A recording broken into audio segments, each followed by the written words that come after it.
Hey everyone, so I do apologize if you hear any boom sounds. Those are going to be notifications, text messages, and all that from my phone, Facebook Messenger, Instagram, and so on. As well as I do apologize if you hear a boom sound.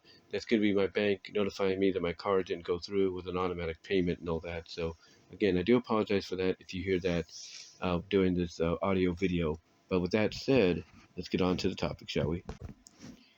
You know, you've heard me come on here numerous times and tell you about the people I follow, subscribe to here on YouTube, or if you're listening on YouTube, who I follow and watch on YouTube, listen to, who I follow and support on places like Twitter, aka X, and Blue Sky, and even Facebook.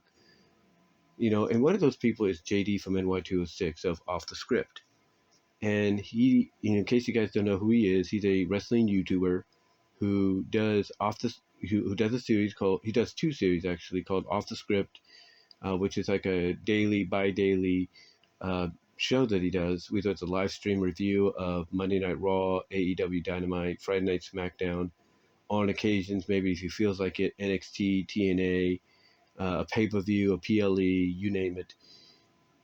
That's what he does. And then on occasions he'll give you the pre-recorded topical videos where he talks about different topics related to wrestling, different news items, which he calls off the script or off the script extra. He also does a show on Tuesday nights, a live stream with Jason Solomon, the Solomonster. If Solomonster sounds off, he does a live stream with him where they go over that week's topics, give you, share each other's opinions, also talk about some new stuff as well. It's also keep tabs, courtesy of the people that are in the chat wall. They keep tabs of what's going on in NXT that same night because they're going head to head kind of with NXT. But he also does play-by-play announcing for House of Glory. That's right, he does play-by-play for House of Glory. He also recently did some collaborations with the likes of the coach, Jonathan Coachman, when he had to stand in for Vince Russo, and he's even did collaborations with Vince Russo himself. So that should show you how big of a deal he's gotten in just the past, I guess, 8 years. I wouldn't say 8 years. He started, I think, around 2007, 2008. So about the past, what has it been? 17 years, going like 17 years, as long as I've been around, maybe more. But it tells you he's been doing it for quite some time, and it's gotten big enough fan base and acknowledgement to where now he's getting opportunities to work alongside those that have been in the business, have worked for the likes of WCW, WWE, and so on. And basically, like I said, he does color commentary. Well, not color commentary, but he does play-by-play announcing, I should say, for House of Glory Wrestling, which is I guess you could say, major independent Northeast wrestling promotion, which is slowly growing in size. I mean, recently, as of last year and this year, they've done two Chicago shows. They've done some shows in Philadelphia. And, obviously they're working their way across the country from the northern hemispheres to the Midwest to the southern part to eventually to where I'm at here on the West Coast. They're slowly making their way and trekking their way down to this vicinity. And he's also done co-commentary with, I can't think of the person's name right now, but he did a co-commentary last year during WrestleMania weekend when House of Glory and Wrestling Revolver did a collab together for a show. But anyway, long story short, he's been doing this for quite some time to where not only does he kind of work in the business as an announcer, but he's gotten the opportunity to, share the spotlight and collab with some, notable names in the business. But with that said, he's also known to be very outspoken. When he does his live stream reviews for Dynamite, Raw, SmackDown, WWE PLEs, AEW pay-per-views, and so on. When he does these reviews, whether you agree with him or not, he tells it like it is. He's one of those wrestling YouTubers that will tell it like it is. He will not sugarcoat it. and he will tell it like it is. Much to the point that he will get the attention, he will grab the attention of those he's being very outspoken about. He will grab the attention of the wrestlers, the men and the women in all major companies. He will grab their attention to the point that they will respond back to him. And they do. They do respond back to him. They don't respond in kind, obviously, but they do, they do get a rise out of what he says. And it's not because he's doing it on purpose. It's because he's, in his opinion, telling it like it is. He's telling the truth, as to what he's seen, within both WWE, AEW, or anywhere else. And one of the people he's been outspoken about at times has been Mercedes Moné. Now, he has credited her. He has given her praise as being one of the best women's wrestlers out there today, if not the best women's wrestler out there today. But he's also been very critical about the fact that she's somebody that does not need to be on the mic. That she's somebody that would rather benefit, better from having a mouthpiece, someone doing the speaking for her instead of her being the one, on the mic. And, obviously not everybody agrees with him on that. Not everybody feels like, he should be saying that about Mercedes or anybody, but, that's how he is. He, like I said, he's a very outspoken individual to the point that he will tell it like it is. He will not sugarcoat it. He will not, take back what he says. He will tell it like it is, whether you like it or not. He'll even get very, I wouldn't say agitated, to a point, but he'll get very, not agitated or aggressive, but he'll get very disputable with his co-host. He'll get very disputable with Jason Solomon, who he co-hosts Tuesday Night Titans with on Tuesday nights on his channel. He'll get very disputable with heel Jesse, Chi-Town Mark, doing the Dynamite and AEW Dynamite reviews and AEW pay-per-view reviews. He'll get very disputable with them to the point to where they have to just let him, just either tell him to calm down, or they just got to let him get it out of his system and everything, and then, let some time pass, like a few minutes pass, and then kind of speak their point of view and such. So, JD is that kind of person. He's very real, if you will. He's very real in his presentation. And not a lot of people can accept that. Not a lot of people can accept that. I mean, he's even said it himself. And others have said something similar.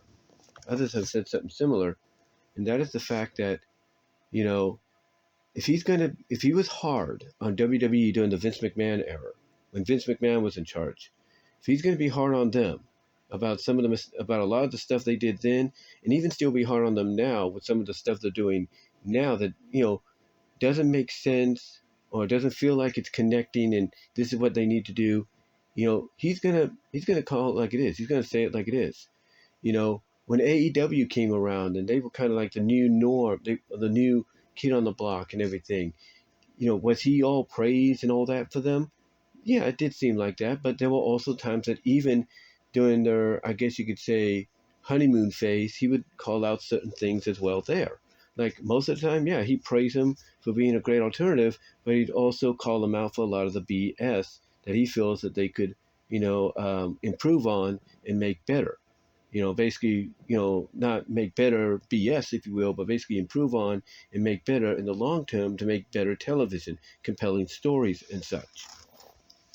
So he doesn't shy away from, letting people know what it's, letting wrestling companies know how it is in his opinion. He's not going to shy away from that. But, JD's not without his detractors either. He's not without his detractors either. Like I said, some of his co-hosts will disagree with him. They'll disagree with him, but they won't go out and call him names and all that. They won't call him names and say this or that. I mean, you look on Twitter, and even Blue Sky, and there's a lot of people that will call JD out for being this and that, all because they feel, oh, he's an attention seeker, don't pay attention to him, or he's a whiny baby, or he's this, he's that. And honestly, and in my honest opinion, I'm not trying to kiss up to JD because I've dealt with stuff like this myself. But when you look at how it's typed up at times, when you look at how some of these comments are typed up, to me, this is nothing. To me, those comments, no matter how perverted, derogatory, depraved, or whatever they are, nasty, filthy, whatever they are, can be. Most of those comments, in my opinion, because again, I've dealt with this myself, and a lot of you have dealt with this as well. Those comments are done by young adolescent teenagers. That's what they are. Just young adolescent teenagers that are seeking attention. That's all it is. You know, it's like, it's like today, I had a family member talking about the fact that, they got that SpaceX rescue mission going on right now, and they're showing live footage of, SpaceX connecting to the space station to rescue those astronauts that have been stranded there for 9 months. And, you have people on there that are, praying for the safety, praying for the return and all that, and that's great. But then, alongside that, you also have people making up, saying stuff that's very derogatory, very nasty, very, depraved. And and when my family member told me this, I flat out told them, you know what it is? And they're like, what? I said, those comments that are the opposite of those praying and hoping for a safe return and rescue, those, those comments that are nasty and everything, I said, you know what it is? And they said, what? I said, it's a bunch of teenagers. And they agreed. They agreed. That, it was a bunch of teenagers. And, when I look at the comments, that JD gets, and again, I've gotten similar ones, and I'm sure a lot of you have as well. But the comments he got, based on what was mentioned today, and even before this, you just look at how they're typed up and worded, and they're nothing but adolescent teenagers. We know that. They're nothing but adolescent teenagers seeking attention. That's all they are. That's all they really are. They're just adolescent teenagers seeking attention and nothing more. And then when you have them saying some of the things they did tonight based on what happened, then they're not just more than adolescent teenagers. They're also adolescent teenagers that have fantasies and urges, and everything that they want to have satisfied, if you know what I mean. Because what happened last night, I should say, was House of Glory had their IPP view, not pew view, excuse me there. It's late when I'm doing this. But House of Glory, House of Glory Wrestling had their IPPV, Internet Pay-Per-View, on Thriller TV called City of Dreamz.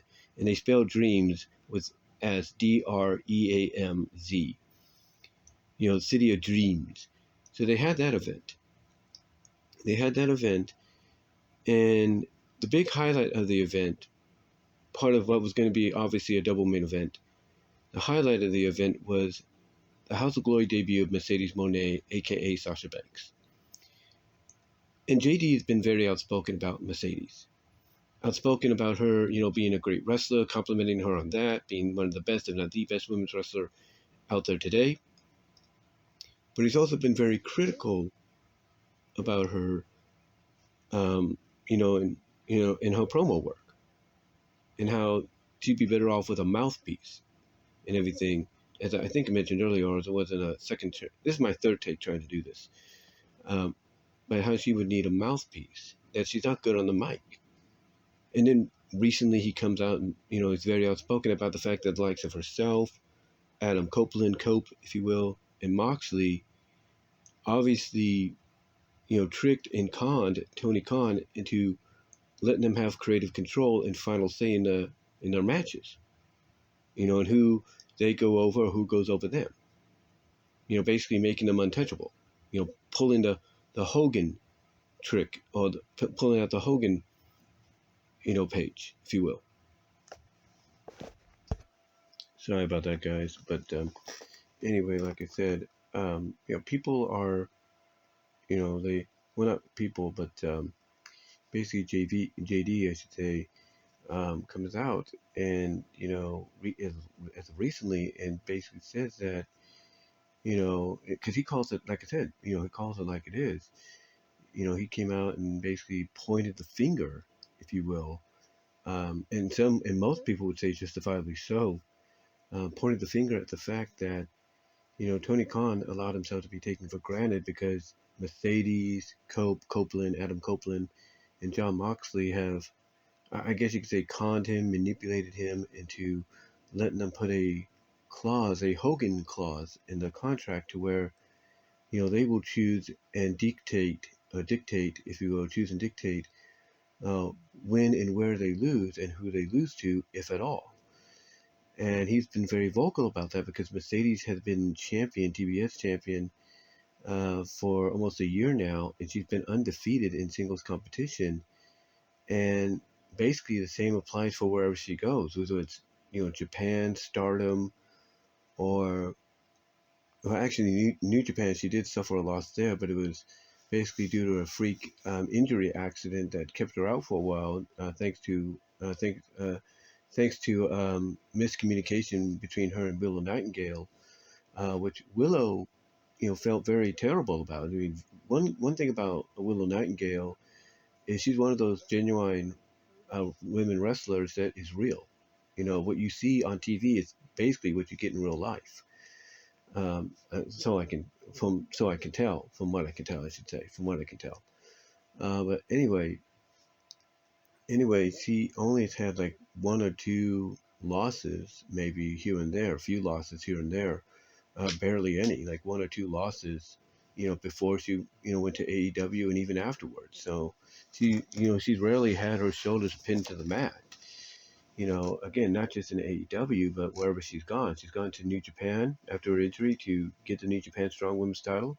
She ended up getting it. Yeah, she did. Did she lose it? No, I don't think she has lost it. I don't think she has lost it. She went to New Japan to do that. No, I think she did. I don't know. No, I don't think she has. Again, I have to look at the history, but she went and won that. She went and won the Stardom title. She went and won the the Rev Pro title. Wherever she's gone to compete for a championship, she's won. And she's basically been unbeaten, post WWE. And a lot of people feel like JD Smallheart's spoken about it, that there's something fishy about that. It's like, because once in a while, you got to allow yourself to be pinned. And I think it's only been like once or twice she's allowed that to happen. Most of the other times it's never happened. So it's like, something's got to give.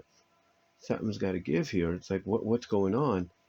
And JD, being blunt as he is pointing out the fact that he believes, and he's not alone in this, that she, along with Copeland and Moxley and maybe several others, put a stipulation in the contract that they will only lose to certain people. They will only lose to certain individuals in certain ways. That either involves them being pinned because they were pinned in a death match, a hardcore match, or they were on the outside of the ring and the partner or the other opponent in, let's say, a multi-man, multi-woman match got pinned. He feels that they added that kind of stipulation. And again, one of the names he points out is Mercedes. So basically what happened here, to get to the point, what happened last night, because it was announced like a couple months ago that Mercedes was going to be coming to House of Glory for City of Dreams. And again, we didn't know what she was going to do. Nobody did. Obviously, she was going to compete in a match. And again, it was part of a double main event. Her being in the middle of the show, being the first of the two. The second main event was the tag team title match, Career versus Titles, where the CBK put the titles on the line against the main event's Career, and the main event won. But so she was like the third to last match against Indie Hartwell, who was also a champion because she won a championship, ROW championship in Australia. But anyway, to get to the point, guys, okay? Because I know you're probably thinking, stop. You need to stop dragging, Brian. Please get to the point. Here's the point. When Mercedes was going to have her match last night against Indy, they had intermission.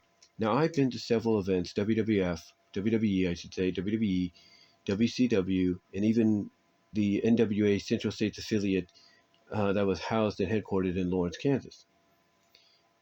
Excuse me, back when I was living in Lawrence, Kansas. And it was not that far from me. It was like a it was like maybe about 2 miles away from me was the home base.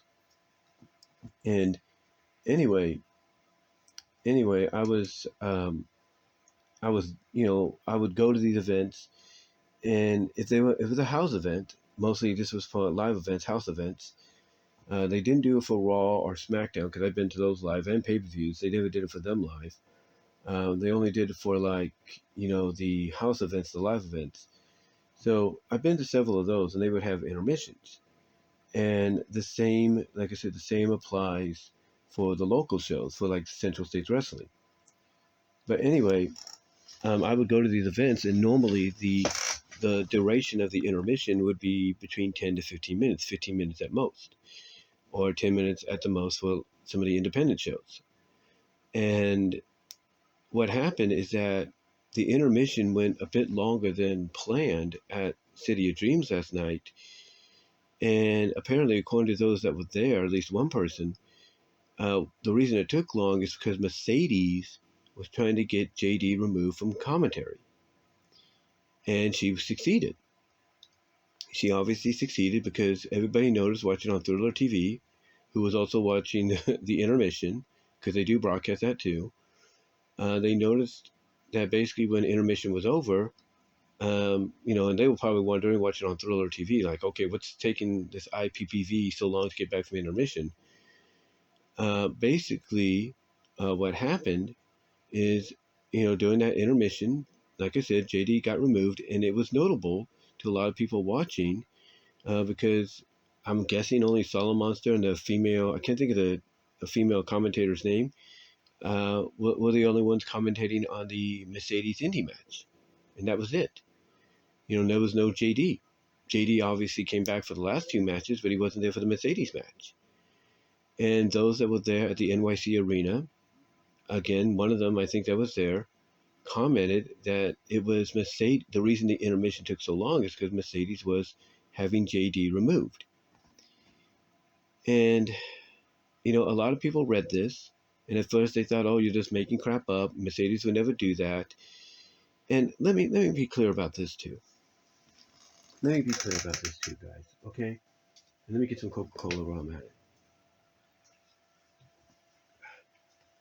But let me make this perfectly clear, guys, okay? Those that defend the likes of Mercedes, it's basically what it sounds like to me, and I said this earlier about those that get on JD's case and my case and other people's cases. When you look at the wording, they're adolescent teenagers or adolescent college freshmen or whatever they are, maybe even adolescent middle schoolers. Let's make this perfectly clear. When you see them, when you see that kind of wording in people coming from people defending the likes of Mercedes, it isn't because they're just regular fans and they believe Mercedes could do no wrong and people are just haters and all that. No. What it sounds like to me is it's just a bunch of adolescent teenagers, freshmen, middle schoolers that have certain urges that they hope and fantasize Mercedes will take care of. That's all they are. That's all they are. And when you look at the wording and how they clap back at people like JD or Solid Monster, Alex Hicks or whoever, it's because of that. And that's the fact. That's the fact of the matter. That's the truth, in my opinion. My opinion, that's the truth. That they have certain urges that they fantasize Mercedes can take care of for them. And what they need to do is get that fantasy, get the you-know-what out of their brains and start realizing that's never going to happen. But, but that's just my opinion. Maybe I'm wrong, and maybe there are fans that feel Mercedes can do no wrong, and JD just needs to see the big picture. But when you look at the wording, guys, they're defending a Mercedes against people like JD, and the way they clap back at people for calling them out for that same reason I just mentioned, I think it's obvious. But yeah, you have people, that, defend Mercedes, saying, no, Mercedes wouldn't do that. You're making up SHIT and all that. But there were 7 people that came online, that obviously were there in person that saw Mercedes have JD removed. And it's all because basically JD is one of those people that will grab the attention of someone like Mercedes Moné, will grab the attention of those in AEW, even WWE, and get them to respond back to his, to his comments. Because he is one of those people that is real and will tell it like it is. And they don't like hearing that. They don't like hearing that. And a lot of people feel that have come to JD's defense, believe it or not, a lot more that have come to his defense than those that have come to Mercedes' defense. A lot of people have said that basically it's because people like Mercedes have sensitive skin, that they can't take criticism. And with this happening and everything, with this situation happening, it just further proves what JD and others have been saying about AEW and its talent. That when they respond to people that are just giving their opinions, very, in a very opinionated, very real manner, legit manner, this just furthers the case that these people, can't take criticism. They can't. They can't take that criticism because basically they know that when people like JD, people like Solid Monster, Greg Morgan, Andrew Baydella, just Alex Hicks, and many others come out and say what they do, the reason they get offended by that, the reason they get sensitive to that, and they possibly do things like what Mercedes did with JD at City of Dreams last night, it's because they know people like JD are telling the truth and they don't want to hear it. They don't want to hear it. They don't want to come out and say, yes, JD, you're right. You are right about what's going on. And yes, things need to improve. They don't want to hear it. They don't want to hear it because if they admit to it, then that obviously means that they're admitting that the boss, as a lot of people, including myself, has said, is nothing more than a fan playing with his action figures. And when he gets tired with one figure, he plays with another, and he puts that other figure in the box. They don't want to hear it. And Mercedes, she doesn't like hearing critiques of, well, she needs somebody to be the voice, the voice for her, somebody to speak for her, because she's not good on the mic. She don't like hearing that. Because you see, Mercedes, and she is a great wrestler, don't get me wrong, she's probably one of the nicest people you're going to meet. We don't know Mercedes very well, I will say that. And she might be one of the most nicest people you'll ever meet. You never know. But she's also one of those people that she might be one of the nicest people you ever meet. But if you get on her bad side and you critique her and for something that she feels she's not at fault for, and she's somebody that might have a lot of pull, then there's going to be consequences to pay. And obviously, she is one of those people that even if she's the nicest person in the world, that you get on her bad side and she has a lot of pull, she's going to use that pull. And that's what happened with JD apparently, last night at City of Dreams.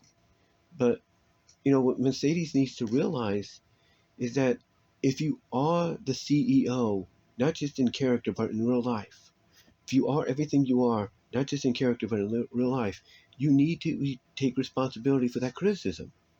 You need to take that criticism and be like, okay, I don't want people like JD or others saying I'm good at one thing but not good at the other. I need to improve on that other thing they say I'm not good at. And if maybe that means taking advice from them and, getting a mouthpiece and all that, then so be it. So be it. But yeah, apparently, JD got under her skin enough to where she had him removed. Now, some people, again, in her defense, will say, oh, maybe JD removed himself. And if that's the case, obviously JD's, a smart person. He's realizing, look, I don't want to have no trouble. I'll remove myself from commentary, let you guys call the match, and I'll come back. And if that's the case, cool. Smart move. But all signs are pointing to the fact, even from those that attended the event live, all signs are pointing to the fact that JD was removed at the behest of Mercedes. And a lot of people are calling Mercedes out about that, saying that's kind of petty. It's like, you are a millionaire, a multimillionaire, if not a billionaire. Why should you stoop to that low? Just just ignore it. If you think you're better than that, ignore it. Just go on about your business. Have your match, go on about it. Go on about, doing what you're doing. So prove to him in front of his face that you are the best as he's calling the action. But that didn't happen. And like I said, a lot of people are calling her out about it right now. Now, I'm not sure if JD will say anything about it tomorrow or this week. I don't know if he'll say anything about it on Tuesday. We'll have to see. But let me know what your guys' thoughts are on this if you've heard about it. Comment down below, like the video, ring the bell for notification, subscribe to the channel, share the video if you like, but give me your thoughts. What's your opinion on this situation of Mercedes having JD from NY206 off the script JD removed from commentary before her match took place? What are your thoughts on that? Comment down below, like the video, ring the bell for notifications, subscribe to the channel, share it. Also, click on the links in the description to find my content elsewhere. You can find me at all your favorite audio and video podcast affiliates like iTunes, iHeart, Pandora, Spotify, Audible from Amazon, Radio Public, Overcast. Anywhere there's a podcast, you'll find mine there as well. Also, you can find me at VENMO at VWRoses, at rumble.com at VWRoses. I've added 2 new videos there that I do not want to add here to YouTube due to copyright reasons and other reasons that the algorithm may get mixed about. Also, you can find me at odyssey.com at VWRoses.5. You can find me at patreon.com at VWRoses, where I put up a new video talking about adult film star Kira Reed under the $3 and $5 tier. You can also support me with a $1 tier there as well. And you can also find me at deviantart.com at BVW1979. I've uploaded a new video there. Basically, one of the videos that I said I will not upload to YouTube due to reasons. You can find me at deviantart.com at BVW1979. You can find me at inkbuddy.net at BWRoses. You can also find me at twitch.tv and at kick.com. You can also find me at TikTok at BWRoses. You can also follow me at BWRoses at Twitter, aka X.com, and at Blue Sky at BWRoses. But guys, give me your thoughts overall on this situation. How do you feel about it and everything? Love to hear your thoughts. Do you think Mercedes was in the right, or do you think she's being petty over, opinionated criticism that someone like JD is just giving on the product? Let me know, and until then, I am out.